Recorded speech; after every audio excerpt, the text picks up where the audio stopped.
Good afternoon, everyone, and welcome back to USTA Florida's Here to Serve podcast. My name is Laura Bowen, and I am the Executive Director here at USTA Florida. And as you can tell, I'm ready to serve today. I was actually just on the court volunteering, and I am excited that we have a podcast today to find out more information about something that just launched called the World Tennis Number. I have two of my favorite people here who are going to tell us all about it and share their expertise. First up, I have Tracey Davies. Tracey is the Managing Director of Recreational Competition at the USTA. Welcome back to the podcast, Tracey. Thank you, Laura. I appreciate being here. And joining Tracey is Thad Hawks, and Thad is USTA Florida's Youth Program Coordinator, also known as the subject matter expert on all of our rankings and ratings. So thank you, Thad, for being on the podcast. Thank you. Glad to be here and always happy to see the two of you. So you two, I think, have been on the podcast before, but I always like to start by sharing some of your background, having you share some of your background, because I think it really does kind of shed some light on the perspectives that you bring, particularly to this topic. So Tracey, would you mind sharing a little bit of your background in tennis and how you came to be at the USTA? Sure. Thank you, Laura. So my background, I was a junior player. I played college tennis at the University of Tennessee. And then I was a pro, teaching pro for several years and actually started out my first position at USTA Florida as a player development director in my early 20s. Went on to coach at different levels, was a national coach, worked for the International Tennis Federation, lived overseas for about 10 or 15 years working with different federations, and ended up coming back home to the US and to Florida, and was able to start in this position as director of junior tennis about 5 years ago, working under Craig Morris and his team. And it really started junior, and now it's expanded to junior, collegiate, and adult. So just, it's the job of my dreams. I love what I do, and just excited to be here talking about this new initiative today. Well, we're very blessed to have you here in Florida and have you at the USTA. It's wonderful when people have both a Florida background and perspective and also a USTA background and perspective. So thank you. Kind of wearing a couple hats there. Thad, I want to come to you next. I would like you to share a little bit about your background and how you came to be at USTA Florida. Yeah, pretty similar in some respects to Tracey. Grew up in Ohio. I grew up in Ohio, played all through high school, played in college, and then moved to Florida in the late '80s, where I was working as a local teaching pro here in Central Florida, and just happened to come on board with the Florida section back in 2013, back in the days of Rogie with red, orange, green, yellow events for the 10 and under space, and it has since evolved into our high level tournaments and rankings and ratings and you name it, a lot with high school tennis and so on. So it's kind of one of those things. I have a job, but whatever is needed gets done. And that is so true about you, Thad. I feel very grateful that I've been able to work with you for almost the entire time that I've been here. I remember our Rogie marketing efforts back in the day. And again, your high school background and your background as a provider and a coach has been invaluable to us. So thank you for being on the podcast today. Well, since both of you are so experienced, I came up with some really hard questions and hopefully you all will enjoy answering them. So let's get started. And Tracey, I thought I would start with you today. Can you tell us what the World Tennis Number is, why the ITF developed it, and why USTA decided to adopt it? Wow, you go straight for it, Laura. Okay. To answer that question, just for your listeners, let me just clarify. We are in a partnership with the ITF, the International Governing Body of Tennis, that basically works with national associations worldwide to support the growth of the sport as its mission, right? So we've been involved in this initiative with the World Tennis Number with the ITF for the past 5 or 6 years. There's been a lot of testing. The algorithm was developed in London.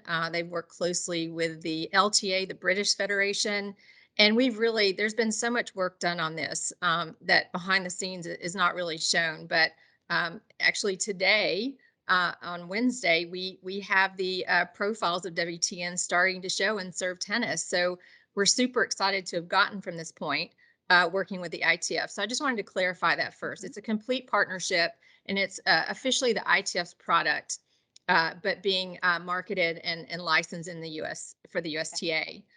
Just a couple of quick points. The WTN itself is a rating tool, really to help players better find local level-based play opportunities, to help players track progress compared to others locally and really around the world. This is going to be a new initiative with players across the world being able to compare.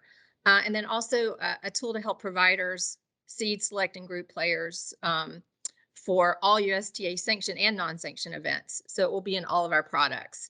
And just a couple of quick points, the ITF World Tennis Number is both a singles and doubles rating. It uses a 40-to-1 scale, with 40 being beginner and 1 being an elite professional. And of course, this scale is for all players, regardless of age, gender, and ability. So I think that really answers, what the WTN is, why it was developed. And thinking about that question, like I said, this was really determined initially first by the ITF, because like the USTA, they have a mission to make the game more accessible and inclusive around the world.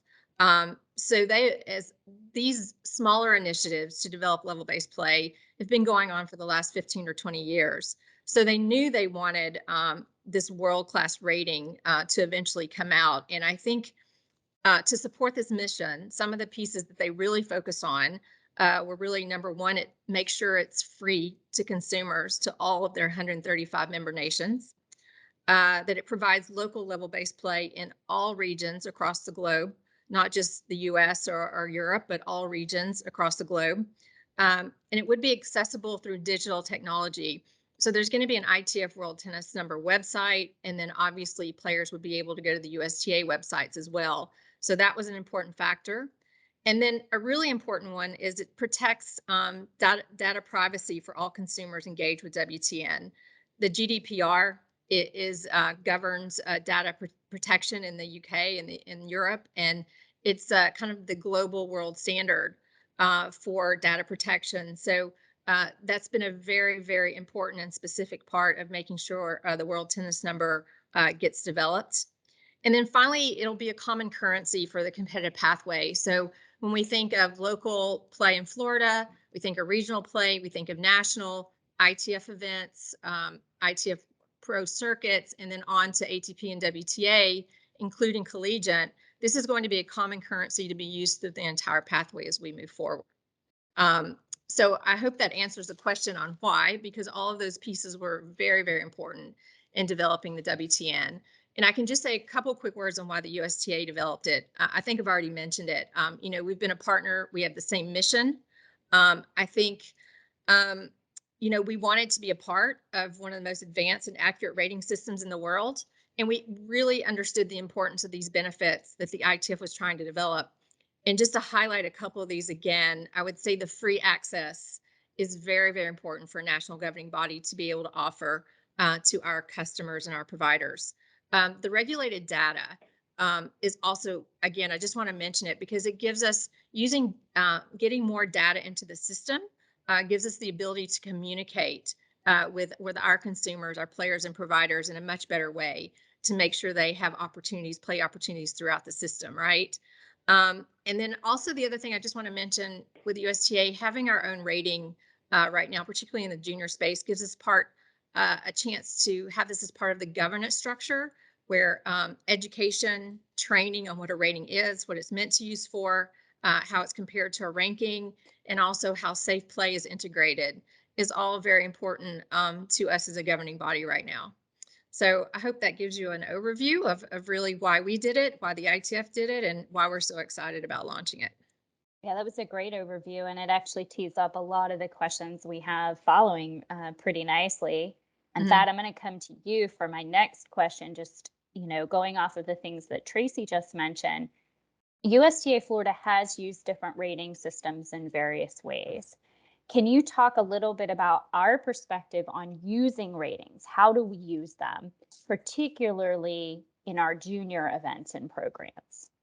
Right. So the junior NTRP has been around for a while, and I know junior team tennis has used that to create some level-based play team events, but it hasn't been as well known as the NTRP on the adult space. Hmm. And so I think having something like WTN that's going to be more common in players' dialogue across all spectrums is going to help. Obviously, there is the one rating system that's currently out there that a lot of people are familiar with, UTR. We have used that in the past. I'd say probably back in 2015 or so. We started to use it for seeding purposes in our higher level tournaments, our level threes, level fours, and level fives, because one of the things that's unique to our section we do have a lot of international players who are here at our academies. And Hmm. so while they may not have all of them had high ranking points, they had enough to get into our higher level tournaments, but they would not wind up being seeded because of their ranking wasn't high enough. But they would roll right through the tournaments because they were so good. Right. And so, like a lot of other sections, we adopted that as a tool for our high level events to great success. Mhm. And it began to balance those out and create better overall tournament experiences for those players. The downside to that for us happened when COVID hit, was players in a lot of sections, well, play stopped for everybody. We were Mhm. lucky that in Florida, we were able to start as soon as the suspension of play ended, while Mhm. other sections could not. And so those players moved to Florida, but they lost a lot of playing time, a lot of ranking points. As play began to come back, we did begin to notice that almost the opposite was happening. Players weren't getting into the tournaments, they were on the alternate list. And so if they would eventually get into the tournament, their UTR would put them in the top 3 or 4 or 5. And so what was happening is we were having to either redo seeding or redo entire draws. And Yeah. so it just created a bunch of issues that at that time we just decided we're going to go now back strictly with rankings for seeding and selection. But now I think with WTN evolving, and we've seen it with some of our pilot events and other events, which I'm sure we'll talk about later, I think we'll be able to use it as a tool again in the right places and see where it lands. Yeah, I do remember during, it was funny when, we were having COVID and we were restarting some things. And I remember all the emails that we would get from parents that would say, how did this child get into this tournament? I looked up their UTR and it's way lower than my child's UTR and they didn't get selected. And one of the things that became clear to me, because I don't work in this space every day like you do, is that all of these different methods, that's what I'll just dump them into methods, Yeah. collect different types of data. And, I think what I'm hearing and maybe what came out was that we need sort of a source that has all of the data because that's the way that it can be the most accurate because you've got the ranking list that calculate points based on this and these events. But to your point, Thad, you have international players that maybe aren't playing in our events. And then you have some of these rating systems that don't take into account or aren't getting all of the data either. So it creates sort of this, game of which source are you going to use today? What might be the most accurate? So I think we learned a lot during that period of time. It kind of shined a bright light on how nothing was really complete in that space. And so it was really hard for parents to navigate, for kids to navigate, providers to navigate, for us to run a tournament and know, hey, that we're selecting the right player. So we're going to talk about that later because I do have a question about the ranking list. But Tracy, I want to come back to you before we get there. And I want to ask you a question about the national events, both junior and adult. Where does USTA plan to use or engage WTN there? And back to the point I just raised, what match data is being used and going into this new tool? Is it everything? Is it some of the things? So it's a really good question, Laura, and you made some great points and some of the complexities of rolling out a rating. Like, this is going to take some time to be integrated in our system. The more you play, the more a rating gets better, right? So we know that this is just the start. So I did just want to throw that in there. In terms of your question, so as far as national events, the initial focus of a rating will be to support and supplement USTA rankings. So this means potentially for 22 in particular, okay, the WTN is not in our rules and regulations at the moment. Our junior in particular rules and regulations state that any rating can be used to support a ranking. So WTN will not specifically be there in 2022. I know the committee's talking about it for 23. So the rest of 2022 will be, it could be used in some pilot areas. It can be used to help select outliers. As you talk about it, it's kind of a tool to help for those players that don't have rankings or come from overseas and play in our events, et cetera. So it'll start to be used in that respect.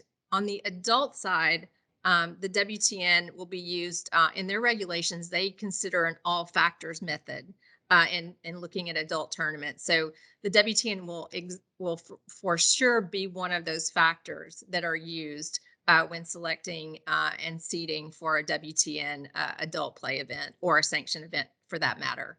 As far as the data, basically, WTN data will come from any USTA sanctioned event, USTA tournaments, junior team tennis, any league play, and anyone that plays any type of ITF event, USTA or ITF event. Those results will be entered for the WTN, and they have been for the last 5 to 6 years as well. Okay, great. Um, That's good news, but it actually sort of gets me to my next question, I think, a little bit, and that is we've run some pilots here in Right. Florida, some WTN pilots, and Thad, you've actually been kind of monitoring those pilots. And so one of the questions that begs is, okay, how accurate is it? You talked about that earlier, Tracey. So maybe Right. can you share that some of the results of the pilots that we've done in Florida, and maybe talk a little bit more about how WTN would be able to help us with what's called the banding of play, and in which programs that makes sense. In other words, where do we have the confidence that we would want to apply that to a program right now versus maybe holding off for other programs in the future? Right. So we ran in February. We had a level 5 pilot that was run down in South Florida, and the result, the players. First of all, the players loved it. They loved the fact that they were flighted based on their rating. So it really gave really good competitive matches across the board. And I think that's one of the main goals to a rating, is to do that, is to be able to provide a tournament where players are getting good competitive matches. And we saw that. And the accuracy based on the WTN at that time, which still had even less data into those players as there is today, was really accurate. I would say it's probably, I think the match results were around 85%, based on what's known as the confidence factor of the player who had the higher rating won those matches, and the matches were competitive. A 6-3, 6-4, 6-4, 6-4 result. So that was really encouraging to see that. And it's similar to what we were seeing, in years past when we were using UTR for seeding purposes in those higher level events. So it gave us, a lot of confidence that this is, they're on a really good track with that. Looking at how we would probably use it in the immediate future, I think we're probably going to look at maybe some of our lower level tournaments, our level 6s, our level 7s, where we can use that, what's the game zone, which is the really cool aspect of WTN, where you can create those bandwidths to where players can register and play within a bandwidth. So they're going to have good competitive play across the board, and trying to create as good an experience for those players as we can to try to keep them in the game. And then I think we could also see it maybe somewhere down the road, whether it's fully in junior team tennis or team events that we create, whether it's a high school fall ball league that's created, something along those lines. I'm very excited, and Tracey, you can correct me if I'm wrong in this, but I believe they're going to use the WTN for the summer team events at least in the 12 and 14 zonal pilot that's being run this summer. So I think getting feedback and results from those is going to be really positive. So that's kind of where I see it initially. I don't know that we would look to any more of our high-level events for 2022, but we would certainly look, for 2023 with those, especially with the team formatting being back, the platform being there, bringing back what we called our splits, known as the dominant duo. I think we can do a lot of really fun things with those. Excellent. Well, and another one that comes to my mind is, wheelchair and just sort of watching those events and how they're run with all the different levels, like immediately going out and there's like, oh, I could kind of see how it would really work probably well in that space too. Although, and of course, there's ITF wheelchair events as well as, USTA wheelchair events. So that's a whole nother block of the world that probably has some good use for the WTN too. Okay, so my next question is for both of you. We mentioned UTR earlier. So for those who are familiar with UTR, can you guys talk a little bit about how it relates to WTN? What's similar, what's different, and what do our players need to know in terms of maybe the differences in data collection, accuracy, and all of those wonderful things? So Thad, I'm going to start with you, and then we'll go over to Tracey. Yeah, so as Tracey mentioned right off the bat, the rating system goes from a 40 to a 1. So a 40 would be a beginner player. A 1 would be, Rafael Nadal, Iga Swiatek, two current French Open champions. Whereas UTR goes the other direction. It goes from a 1 to a 16.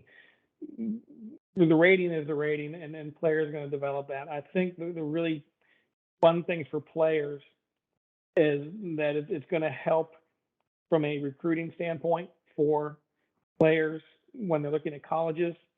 It's going to help coaches be able to see how their players are progressing once once the World Tennis Number.com site is operational, and they can see that, they can track their results, they can track their players' results, who they're coaching. Players can also, group their friends into groups on this, so they can see how they're doing in comparatively with their friends and so on. So I think there's a lot of things that we're going to learn as more of these tools come about for players to really engage in their progress and track it from very early on.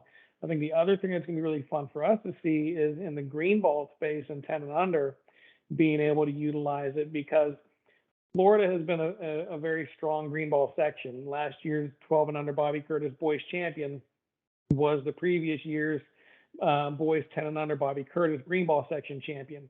This year, the girl who's likely number 1 or number 2 seed in the 12 was the girls 10 green ball champion last year.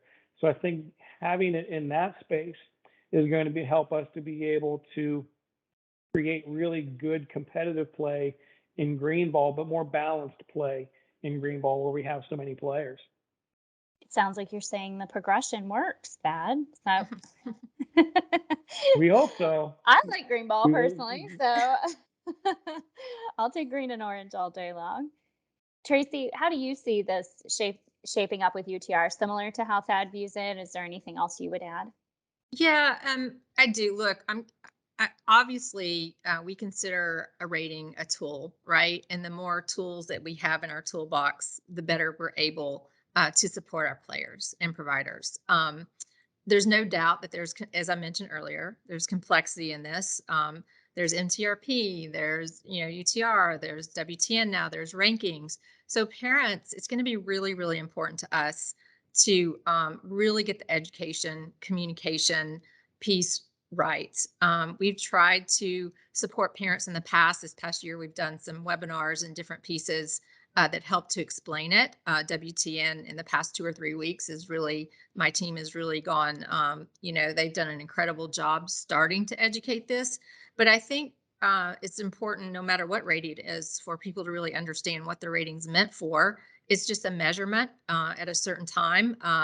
And it's important to understand that both WTN and UTR take account into a player's match results. That's where they're similar. Outside of that, they're completely different scales that look at different match data and go through different algorithms. Different inputs and outputs make it hard to make it a one-to-one comparison, right? So everything we do will be trying to educate a parent on how they can use these various tools to help the player through the pathway. Just to repeat it, I think the education will be extremely important. Yeah, it's a great comment, and I know Thad, you worked with our marketing team to set up a new page called the Baseline, which has a lot of different resources for parents, including information on all the rating systems and rankings that are out there because it is very difficult, I think, at times to navigate. So, can you talk that a little bit more about how we at the section level are working to provide more information and education specifically on WTN, and where our both the parents, players, and providers can go to learn more about WTN? Right. So yeah, as you mentioned, we did. Parent education has always been one of those things that we all talk about a lot, and but it's not just about the parents. It's educating the players, educating the coaches, Mhm. and the providers on where they can go to find information. And as you mentioned, we just launched not too long ago on our resources page in the youth area for our tournaments, a page called the Baseline, and it has a lot of information across all spectrums for parents, players, and coaches to find information. And on there is a link to all things WTN, where players can find the numbers, learn what it is. The FAQs that the national team, Tracys Group, has provided. A lot of the resources and emails that they've already sent out have been added in there as well. So anything that's come out already has been added to that page so that our people can go there and find it. Anything that will continue to come out beyond this point, we will continue to update that as we get the information. And now it's just a matter of us trying to push our consumers, our players, and folks to that page.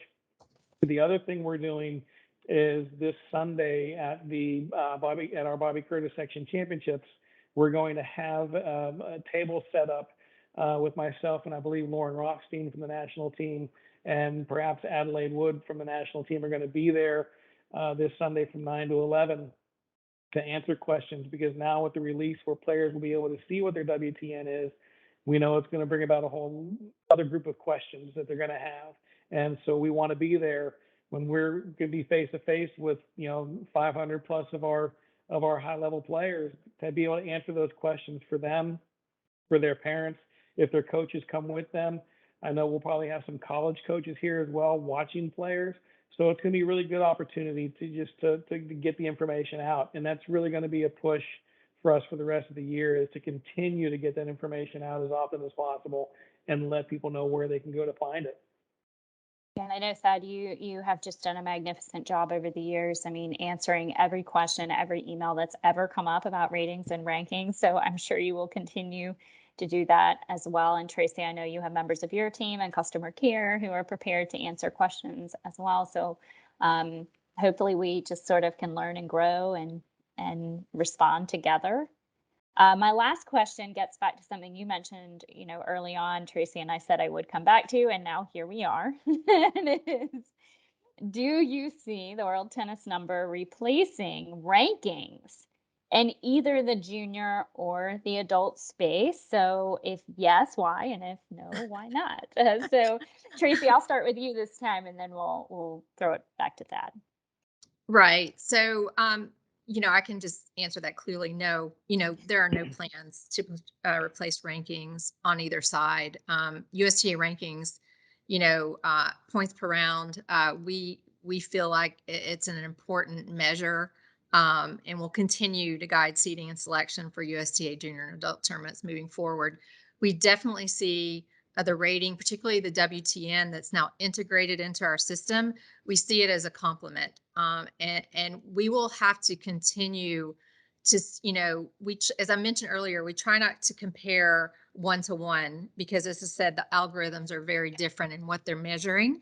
But we have a full team behind the scenes continuing to test and look at pilots and look at ways that we can maybe set benchmarks for players based on rating bands.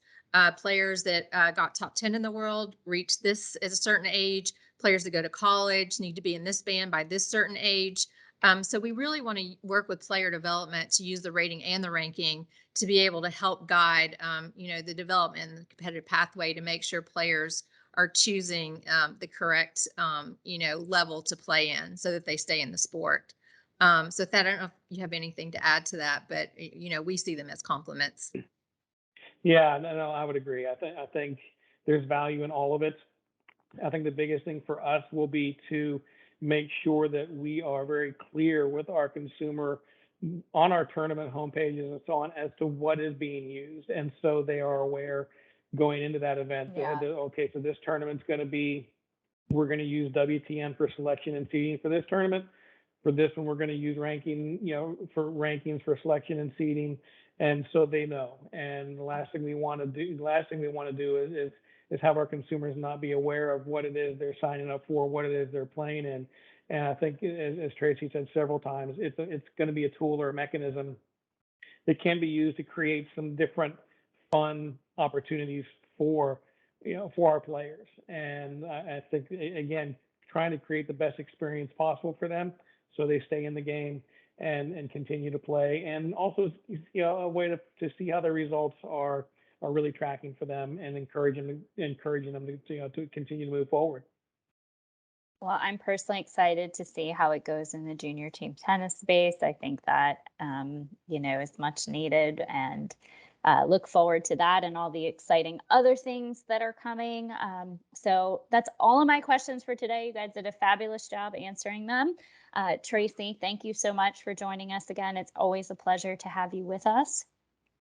Thank you, Laura. I just want to call out what an incredible job this team is doing in Florida, and we know it's one of our, of the strongest sections in the country, particularly with junior and adult play.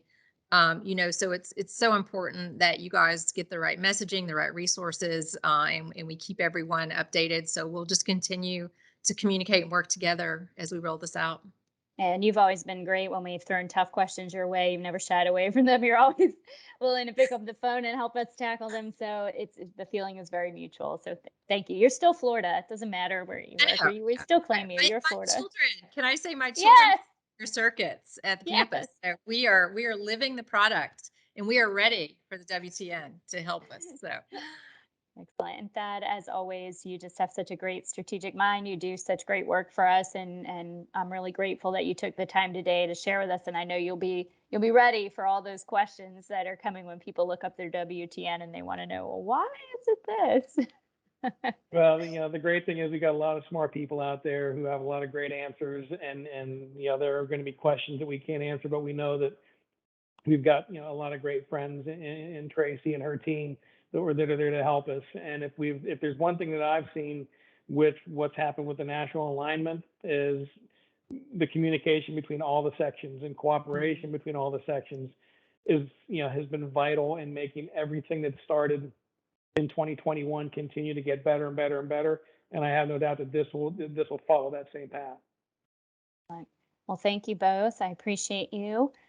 For those of you who are tuning in to the audio only version of this podcast, please feel free to jump over to USTA Florida's Facebook page or our Instagram account, where you can check out the video version. And you can also find the full video version on our YouTube channel. And of course, for all episodes of the Here to Serve podcast, including upcoming topics and dates, visit USTAFlorida.com/here to serve. Thanks for tuning in, and have a wonderful rest of the day.